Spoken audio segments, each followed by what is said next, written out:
Shady Wood Apartments is a long, narrow building that sits at the top of a steep incline, overlooking a body of water called Ambassador's Lake. There is a legend about the lake, relating to the founders of the town meeting by the shore to settle a new land or something. It's a dry tale, not worth the effort of retelling, really. Looking out from my balcony, I'm graced with a clear view of the lake and the surroundings. There's a paved trail that goes all the way around the lake, wooden park benches dotting its circumference. Families, friends, and lovers come by the lake just about every day, and observing them has become something of a hobby of mine. I recognize the familiar faces, when I can manage to see their face well enough from 100 or more yards out, of course. There's one man whose face I never saw, but I spotted him every day. He wore a tan fishing cap, cargo pants to match, a red flannel shirt between. He looked like an angler, except I never saw him with a rod, or even so much as looking in the direction of the lake. Instead, he would just walk around the trail, briefly chatting with those he passed and otherwise keeping to himself. If I had written about this lake and its visitors a week ago, that paragraph would likely have become the end of this involvement. Unfortunately, I have a tale to tell. It was only about 4 days ago that the police came to my house. They were going door to door in my complex, and I could make out a brief, indistinct conversation coming from the apartment beside mine. If I wanted to, I could have heard the whole thing. These walls have mouths, and if you're willing to listen, you can experience a whole other life in lieu of your own. I tried to respect the privacy of my neighbors a little more than that, though. Knowing they would inevitably come to my door, I was prepared and ready by the time they finally came knocking. I opened the door and greeted them with a warm smile. After a brief round of introductions, one of the officers got straight to the point, asking me, "Do you recognize the name Helen Carmine?" I said I didn't, and they produced a photograph, holding it out for me to take. It was of the Ambassador Lake and the surrounding park. The focus of the image was a boy and a girl, each very young, standing beside one another posing for the camera. In the background were a dozen more people engaging in standard park fare. The officer indicated a bench just above the boy's head, quite a distance away. 2 people sat on the bench, seemingly engaging in conversation. "This is the last time anyone saw her alive. Do you recognize her or the man sitting with her?" Actually, I do, kind of. Not her, I mean, but the man. Unmistakably, it was the man with the flannel shirt. I explained to them what I knew, that he visited the lake often, and to meet him they'd likely just need to wait for a day or 2 at the most. They thanked me for my time, gave me a card to call in case I remembered anything else, and visited the next apartment. I thought about what they told me, tried to imagine the flannel-shirted man as anything other than a harmless old fisherman, reliving his past via proximity to water. The police officers had warned me to be wary of him, that he may be dangerous. Finding it hard to believe, I told myself over and over, it's never the ones you think it'll be. Night falls quickly around here, as dark and foreboding as the days are bright and warm. I sat at my computer, immersed in the cool glow of the monitor, when it occurred to me that the rest of my apartment was pitch black. I got up and moved across the living room, heading to the light switch by my front door, but just as I went to flip it, I heard a knock at the door in the apartment beside mine. I paused and glanced at the clock below my TV. 12:28 it read. It seemed strange to me that the police would come around at such a late hour. Perhaps they'd learned something new and significant, or perhaps the neighbor had remembered something and called for them to return. Whatever the reason, when a response didn't come for a few seconds, the footsteps began to move towards my door. I slowly gripped the doorknob and leaned towards to peer through the peephole. The latter action was taken on instinct. If I really thought about it, I likely wouldn't have bothered. I don't like to think about what might have happened if I didn't look through that peephole first. Before my door stood the man with a fishing cap, flannel shirt, and cargo shorts. Had that been the end of it, I still may not have been as wary as I was. No, what kept my door closed and froze the rest of my body in the process was the rest of his appearance. He was, in a word, dry. What I could see of his pale skin was ashen, looking as though it may flake off at the slightest touch. The brim of his fishing cap came down over his face and obscured his eyes, but his lips were plain to see, chapped and split, with jagged bolts of crimson highlighted against the pink-white coloration. White, wispy hair dangled on either side of his head out from beneath his cap. The man raised his fist and knocked on the door. On my door. 3 times. I was a statue, glued to my peephole for the fear that he may notice the flicker of light through the lens changing. Something deep inside me told me that I didn't need to hear anything he had to say, and the best course of action was to just wait and let him get on his way. And so he did. After what couldn't have been more than a handful of seconds, the man in the flannel shirt turned and moved on, knocking down the row of apartments, stopping at the door of my neighbor on the other side. 3 knocks. "Just a minute," came the reply from an obviously agitated woman. As uncomfortable as I was with the man's presence, I was just as curious as to what he wanted of us. Against my better judgment, as well as principle or 2 of mine, I sidled up the wall and pressed my ear against it, listening intently. What are you... "Oh, Jesus Christ!" the neighbor exclaimed. "Do you need any help?" The reply came in a voice so dry and dusty it hurt my own throat to hear. "Do you have some water?" the man asked. The pang of guilt struck through me. He was obviously dehydrated, and I left him locked outside to die. What kind of monster was I? I heard the sound of the chain unlatching, followed by the door closing and the 2 of them making their way to the kitchen. She moved quickly, long steps, while his gait was a low-tempo shuffle. Sliding across her apartment, she poured him a glass of water. "You look like you're gonna need a lot," she said. "Drink this, I'll get you another glass." "Don't bother," came a low rasp of a response. "It won't do any good." A silence fell over the apartment. I heard about that, about how by the time you realize you're actually dying of dehydration, it may be too late to do anything about it. I wasn't sure how true that was, but it seemed odd that the man had readily accepted his fate. "That's ridiculous! Come on, drink!" "Have you heard the tale of the dry man?" he asked her. Another pause. "Well, no, I haven't, but the way it was told to me was this. Long ago, hundreds of years or more, society wasn't quite what it is today. Less civilized. Brutal." He stopped briefly. I heard the sounds of a chair dragging across the floor. "Time was, you could hang a man just because he had a grudge and a few more friends than he. Simpler in a way. Harder in a lot more. Back then, there was a fellow with the last name of Keene. First name... I can't quite remember his first name.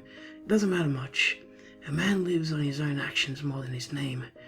Keene was a drunk by nature, and a loud one at that. In and out of his cell, Keene was, like it was his home away from home." The faucet from the apartment turned on again, and the sound of a glass being filled was followed. Funny, I thought, I haven't heard him stop for a drink yet. "One day the sheriff gets it into his head that he's gonna teach Keene a lesson. You like to drink so much?" he says. "That's all you'll get to drink." Keeps Keene in his cell unlawfully, though not against his wishes of the town, and feeds him nothing but bread and beer and some game for dinner." A strange, dry staccato issued from the apartment, and it was just moments before I realized that was the man's laughter. Guess the sheriff figured he'd better feed Keene well, even if he doesn't treat him right. The faucet again turned on. Another glass was poured. My own mouth felt a little dry, but I chalked it up to a sympathetic reaction. "Man can't live on beer and bread alone, even if he was raised on the bottle. Sheriff has a big barrel of water right beside his desk that he drinks from every day, right in front of Keene. The drunk begs and pleads, says he'll never touch another drop of alcohol in his life. A lie both of them knew, but Sheriff is stalwart. Refuses to let Keene out and just keeps drinking water in front of him day after day. 2 weeks of this go by until it seems that the sheriff won't ever let Keene out. He's so drunk, dehydrated. Dying man stops bleeding. That night when the sheriff and Keene are having their respective dinners, the sheriff helping himself to as much water as he could guzzle, Keene starts telling him what it's like. Doesn't know why really, but something possessed him to describe the way the air burned his throat on the way out and stung coming back in. He keeps talking about his tongue, dry as a forgotten sponge, just sitting in his mouth, scraping against his cheeks and tongue and his gums. Can't get it comfortable no matter where he puts it. Says he's thought about chewing it off just to give it somewhere else to be. The faucet was running non-stop at this point, but I could clearly hear the man's voice over the sound of the water. The sheriff, when you know it, starts drinking more water right in front of Keen. Ladle after ladle, he scoops into his tin cup, then directly into his mouth until the ladle isn't enough. The sheriff bends over the barrel and just starts lapping out of it like a dog, then sticks his face and starts gulping it down, mouthful after mouthful of water. And all of this right in front of a man dying of dehydration. He laughed that harsh, awful laugh again. Spiteful. Petty's what it was. But there he goes, sticking his head further and further down the barrel until he just stops, slumps down in the edge of the barrel. Gone limp. What the fuck? The woman said in a breathless voice as she was responding to something else entirely. Her voice startled me. I'd almost forgotten she was in the apartment. It had felt as though the man was talking directly to me. I was parched, but I stayed where I was. I didn't want to miss a word of what the man said. Keen gets out of his cell a little while longer when the deputy comes to see what's happened. Couldn't have been Keen. Man's as shriveled as a prune. Even if he wasn't locked in his cell, he couldn't have held the sheriff's head under like that. With nothing to hold him on, Keen walks free. And then he just walks. Goes wherever his feet take him. Soon after, rumors start spreading. Stories of the dry man. A withered white. And nothing but his tale of torture to tell. Cursed to watch others gorge themselves on the one thing he wants most but can never have. God forgive me. Anyway, he grunted, sliding his chair against the floor again. I've taken up enough of your time. Thanks for letting an old man share his story. His short shuffles carried him to the front door, despite any absence of any meaningful response from his host. The door opened, closed, and just like that there was silence again, save for the ever-running faucet from next door.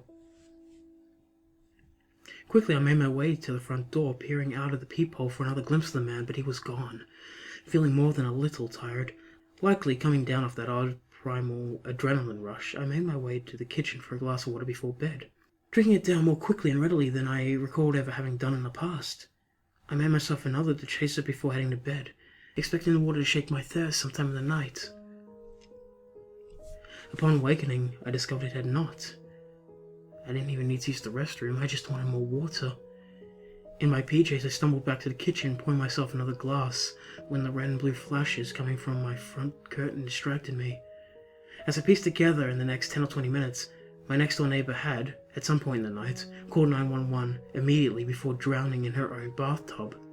My thoughts immediately went to the story from the night before, of the sheriff drowning himself in a barrel of water. I took a drink from my glass, scanning the crowd of police officers and EMTs. I spotted a familiar face. One of the two had visited me the day prior and was taking a statement from another man who lived in the building. I made my way into his line of sight as unobtrusively as possible and signaled him to speak when I got the chance. He nodded his understanding, and a short time later he met up with me in front of my apartment. "Did you see or hear anything?" he asks as he approached. I nodded and grunted through a mouthful of water, swallowing. "Yeah, the man you were looking for with the flannel shirt? I saw him last night. He knocked on my door, and when I didn't answer, he went to her house. I know I shouldn't have, but I listened through the wall." "What did you hear?" I told him the story of Keen, the sheriff, and the dry man in as much the same way as I described it to you. I said I had no reason to suspect the flannel man of having done anything, as he sounded like he left before going anywhere other than her living room, but I admitted to falling asleep shortly thereafter. The officer thanked me, and I went back inside, setting the mostly empty glass down on the counter. An hour later, that officer drowned himself in Ambassador Lake, in front of all his friends and colleagues. Nobody knew what to do. Several people had tried to help him, tried to go to him and pull him ashore, but he brandished his gun at anyone who got close as he dunked his head underwater, taking deep, obvious breaths of it, like he was trying to fill every part of himself with the lake. It was only when his body went limp, before anyone felt brave enough to approach, but of course by then it was too late. I watched the whole scene unfold in morbid fascination. Something about it satisfied me, kept looking down on it as it played out, after I felt I should have turned away. I wasn't happy the man died, and I had certainly nothing against the police officers in general, but that event fulfilled me, made me feel as if I could keep going. Perhaps, I reasoned, it was one of those spiritual concepts. Life ends unless another truly begins. As impromptu quarantine was placed around Ambassador Lake and the water in our building was shut off for fear of contaminants, speculation grew like weeds as many Shadywood residents relocated somewhere else to hotels or with families in the city. I stayed right where I was. This was my home after all. I looked out on the lake that night. The quarantine was still in effect, though I doubted how effective a strip of yellow tape around the lake really was. I tried to imagine myself in the position of that officer, taking heaving lungfuls of water without even flinching. The act seemed abhorrent, and I almost turned away in disgust, until I noticed him. The man in the flannel shirt walked a lazy zigzag down the path that surrounded the lake. His eyes wandered back and forth, as if he was just another park-goer taking in the sights, never mind that it was nearly midnight. I studied him intently, and a thought occurred to me. A crazy and ridiculous thought. Was that the dry man? It made sense, didn't it? He told the story to my neighbor, and she drowned herself in the tub before, and his appearance, his dry, chapped, ashen appearance, lent more credibility to the theory than I was comfortable with.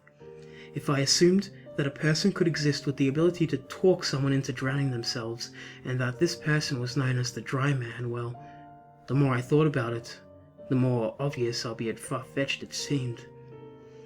I was so lost in thought that I didn't notice for a long time that the man in the flannel shirt had stopped moving. It was only after several seconds after noticing this that I made another discovery. He was staring directly back at me. Me, the occupant of the apartment he had visited the night before, the home I had led him to believe was vacant. Instantly I fell to the floor. It was childish, yes, but I couldn't think of a quicker way to break the line of sight. I sat there with my back to the wall, praying he hadn't seen me. There was nothing I wanted less than a conversation with that man. 3 knocks at my door. Too fast. That was way too fast. It was impossible that he'd run up the slope, found my door, and knocked in that brief amount of time, wasn't it? Did that mean it wasn't him? Who else would knock at my door 3 times in the middle of the night?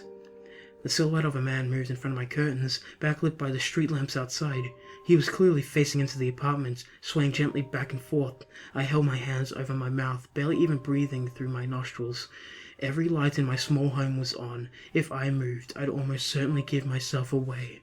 Not that I hadn't done that already. The black shape stood there as if staring at me. I stared right back. Neither of us moved, save for his gentle swaying, the rhythmic rocking back and forth. I focused on that, concentrated on the left and the right, left, right, side to side like a lazy human metronome. For what felt like hours, I watched him, waiting for him to leave or come back to my door and knock again or do anything other than stand and sway. I woke in the late morning, startling to my feet for a moment after regaining my senses. The silhouette at my window was gone, and after a brief, hasty search of my apartment, I confirmed I was still alone. I went to the kitchen, grabbing a glass and holding it under the faucet before turning the knob. Oh, right. Empty-handed, I went back to my laptop and tried my best to go about my day. I forced myself not to think about the encounter from last night, or the fact I felt as though I was living in slum conditions, with officials in various suits coming and going from apartment to apartment. They came to my door, but after confirming my water was turned off and a brief physical inspection, they mostly left me alone. The majority of the attention was concentrated on my neighbor's home. More troublesome than the commotion, however, was my thirst. When they dropped by the last time, my apartment management had given me several bottles of confirmed clean water. I went through all 5 in 2 hours, and I still felt like I was running a marathon in the desert. My lips smacked whenever I opened them, my tongue sticking to the roof of my mouth for several seconds before I'd forcibly peel it away.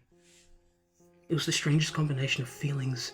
My skin registered a comfortable 72 degrees, while the inside of my mouth had me convinced I must have been licking sand.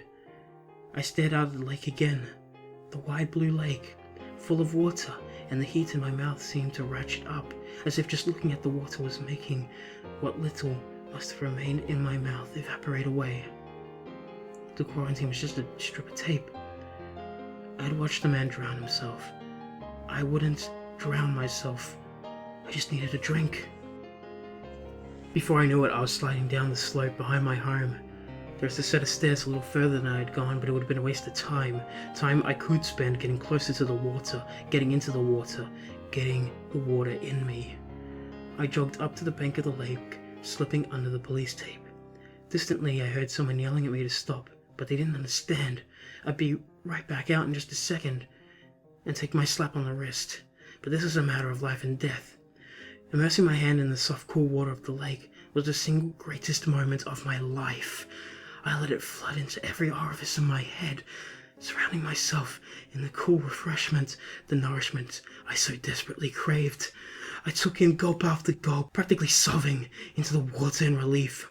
I'd almost died in there, in the heat under the oppressive sun, but now I would live. I was so grateful just to be alive. The bliss had lasted only a moment before several pairs of meaty hands grabbed me, pulling me from the water. I was dragged onto the trail around the lake, kicking and sputtering the entire time. The water flowed out of me in great heaves as I bitterly sucked in the dry air, feeling it lacerate the roof of my mouth in desiccating streaks. My next physical examination was much more thorough. They confirmed that I hadn't been given water, but they didn't believe I'd actually drink any of it. There was no urine in my unflushable toilet, and my body showed signs of extensive dehydration, signs which, they admitted, should have been discovered during the morning checkup. They gave me a pellet of bottled water and ushered me to my room. I finished the water in about half an hour. I needed more.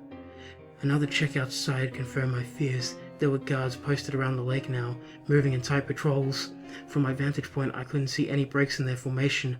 I had to hold out hope that there would be. I had to get back to that lake, back to the sweet sensation I tasted too briefly. Resolving myself to go outside and watch from a closer, more actionable position, I discovered something else. There was a guard posted at my door. A gorilla of a man that took up nearly the entire passageway. He turned to face me as I opened it. Going out? He asked. I laughed and glanced past him. Several people in lab coats looked our way with worried expressions. Yeah, are you gonna try and stop me? I was only half joking. We're doing everything we can to resolve the situation. Translation. Yes, I am. This is ridiculous. Get out of my way. I tried to push past him, but he stood there, arms crossed, barring the passage. Well, let me know as soon as the situation is resolved. Food and water will be provided to you at your request within reason. And with that, he gave me a gentle shove and closed my own door in front of my face. I reacted poorly. I screamed insults and slurs at the man outside, at everyone I imagined could possibly be in earshot. My voice probably carried through the entire complex, though it was unlikely many people had stayed behind long enough to hear. When yelling didn't work, I resorted to violence, pounding and bashing on the door as if I was being held closed from the outside, which, in a manner of speaking, it was. That option became close to me when I slumped to the floor, exhausted and defeated. I felt as if I was going to die in my apartment, killed by the very people that were supposed to be protecting me. If only they'd let me stay under the lake a little longer. I could feel the satisfaction approaching. It was within arm's reach when I was removed. There was no substitute for it. The lake was the only place large enough to help me. I waited there, on the floor, for hours, saving my strength, waiting for the right moment to make my move. It wouldn't do to be found out too early, and have the situation escalated to a personal bodyguard, or, more likely, mandatory relocation to somewhere with padded walls and straps and locks, just until I was myself again, just until I was safe. Fuck that. They just didn't understand. Knuckles' white fingernails digging into my palms, I pushed myself past midnight. It had to be utterly dark out. I was only going to get one chance at this. I stared desperately at my digital clock. As soon as it struck 1, I made my move. The sliding glass door that led to my balcony was, thank God, the most well-designed door I've ever had in my life. It slid open like a dream every time, without so much as a squeak. Never before had I been so appreciative of the master craftsmanship as when I closed it silently behind me, tiptoeing out across the balcony. Next were the rails, slatted. The gaps between them were much too narrow to squeeze through, even for someone with my slider frame. I would have to go over, and that meant adding another few feet to the already intimidating drop. Getting to the position of sitting on the rail, legs dangling over the edge, was easy. Then I rolled over, gripping the edge tight with my fingers and slowly easing myself down to a fully stretched out position. From there, I planned I would slowly lower myself to the bottom of the rail, cutting my drop by just that much more distance. That was the plan anyway. As soon as I let go with one hand, the other quickly followed suit, and I plummeted straight down, hitting the slope below at a gentler angle than I'd imagined. Suppressing a yell, I curled into a ball as best as I could while rolling down the hill, crunching and snapping through the dry leaves and branches. The sounds remind me of my own dehydrated state. Salvation was only yards away. On my hands and knees I crawled towards the lake, scanning for patrolling guards. They weren't hard to spot. They swept the area with flashlights, moving back and forth as they always had. One of the beams settled on a spot a few feet to my left, doubtlessly having heard my rapid descent. I scurried towards the tree to my right and pressed my back against it, letting out my breath in a long, slow exhalation. I was so close. Half a minute passed before the patrol got bored, or off schedule, or both, and moved on. Just as I was about to get up and make a break for it, a voice startled me so much I let out a yelp of surprise. Wouldn't do that if I were you. Sitting in front of me in the brush, having appeared as quickly and silently as ever, was him, the dry man. He sat bow-legged, his fishing cap tilted forward to obscure his eyes, but certainly looking into mine nonetheless. Despite my ravenous thirst, I stayed frozen where I was, watching him, waiting for him to continue. I envy you, with that stunt you pulled earlier. You got to feel it and live. Few people can say that, I can tell you. I opened my mouth to speak. My voice came out as a rattle. You are the dry man. He chuckled with that horrible laugh of his that sounded like an old man choking on a piece of dried chicken. No, he said, waving the idea away with his hand. I'm not him. I'm just one of his disciples, I suppose. And now, so are you. I frowned. What are you talking about? It felt so strange to be having a conversation with a supernatural horror, but the past few days had been anything but ordinary for me. I was willing to give it a pass. You listened to my story through the walls, didn't you? I couldn't be sure until you took a dip today. They say it's the best feeling in the world. Nothing better. I agreed. I felt it too. At least a shade of it. That's when I knew you must have been eavesdropping. Must have heard it same as that poor woman. The dry man looked almost sorrowful, his dry lips drawn to a deep frown. You knew what telling her that story would make her do. I did, he confessed. But don't talk like you're any different. Here you are, trying to run off and die. Taken aback, I shook my head. No, I'm not. I don't want to die, I just need a drink. The dry man sighed. If he was half as dehydrated as I was, and his appearance suggested he was much more so, the action must have been hell in his throat. Look, I've never done this before, so forgive me if I forget to mention something I should have. But you and I, we're the same now. That's impossible.